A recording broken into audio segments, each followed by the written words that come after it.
The federal government now, which has launched an international cyber and critical technology strategy. It says technology is changing the way we live and work and is impacting economic, strategic and foreign policy developments. Let's bring in Tobias Feakin, Australia's Ambassador for Cyber Affairs and Critical Technology. Can you start by giving us a sense of why this strategy is important? Absolutely. Thanks, Kieran. The reason this strategy is important is that we are seeing that cyber and critical technologies are really some of the most major shaping features of the evolving 21st century. And we're seeing the way in which technology-related issues, whether they be for economic prosperity or for security aspects, are shaping the way in which countries interact. And so it's vital that we as Australia and we as the Australian government express what it is that we think is important in that environment to shape in our national interest and the broader interest of our societies and private sector. And so much of this, just reading through the strategy this afternoon, seems to be about cooperating with like-minded countries. Yeah, absolutely.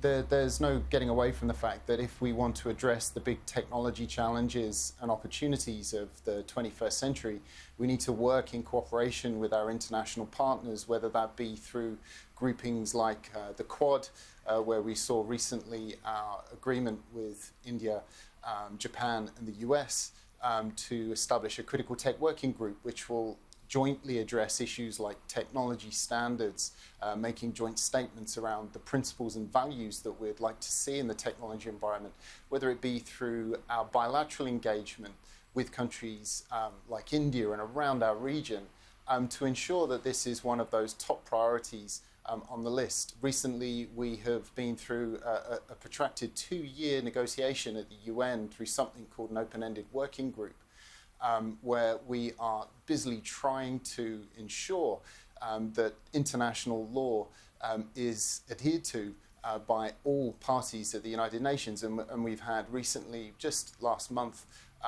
the signing off of an agreement from all UN members that essentially dispels any sort of, if you like, grey space of countries thinking that international law doesn't apply, that there should be consequences when that international law is breached. So, cooperation is going to be one of the vital parts, and not only between countries, but also with our private sector industries who are innovating, developing the technologies and utilising them to ensure that they're growing and our economy is growing as a consequence. Tobias, can you also explain to me, when you look at, there's 3 key headline issues that the strategy deals with: values, security, prosperity. And within the values, it talks about the ethics of critical technology. Elaborate on that for us. What do you mean by critical technology? Are you talking about things like the 5G network, things like that? And you say in the strategy it needs to be consistent with international law, including human rights. Just elaborate on that for us. Mm-hmm. Yeah, look, that's very perceptive of you, Kieran, in terms of already identifying certain technology areas. Critical technology is any given technology which will play a core or have a core impact on either our security or our economic interests as a nation. Now, in the evolving 21st century, we have a whole series of, especially digital technologies, not exclusively so, but especially digital technologies that build off the backbone that cyberspace provides us, whether it be AI, quantum computing, Internet of Things, and the list keeps growing from there. Now, those areas of technology are maturing at a very similar speed. And essentially what we're saying there with values is that, technologies are not value neutral. They reflect the societies in which they're used. And so it's important that at the outset, we as a government state our expectations for the kinds of values that we want to see baked into the design, development of technologies themselves, but also in the way that those technologies are absorbed into the global settings. As I say, technologies aren't values neutral, so the more we can influence the way in which these technologies are absorbed, the more it's going to end up in all of our interests in the longer term, because we know that there are very different perceptions on the ways and also utilization of the way that technologies are used. Now, you use the example of ethics.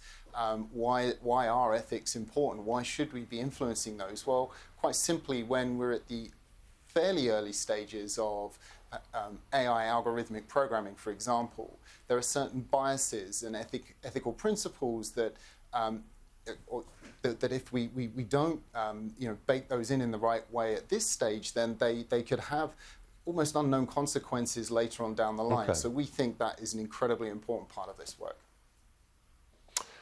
Ambassador for Cyber Affairs and Critical Technology, Tobias Feakin. Thanks. We'll talk to you soon.